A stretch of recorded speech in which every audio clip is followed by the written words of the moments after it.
everyone, thank you for clicking this video, and today I will show you how to add music on your audio browser on Kinemaster with an Android phone. So I had grouping music on ASMR folder. Actually, the Kinemaster will automatically import it to their audio browser.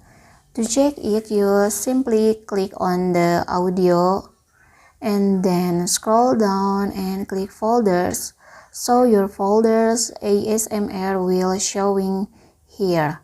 You can click on the one of this sound. I will click atmosphere dark here and click add button or plus button to adding it to the canvas, and click back, and you can cut it out.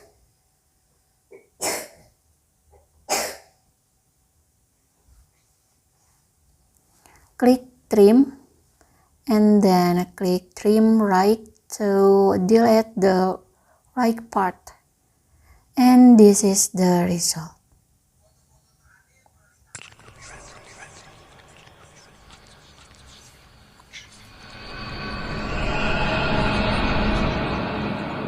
So this is how to add music on your audio browser on Kinemaster with an Android. If you think this content is helpful for you, please click thanks below. I will really appreciate that. Thank you for watching. Don't forget to like, comment, and subscribe.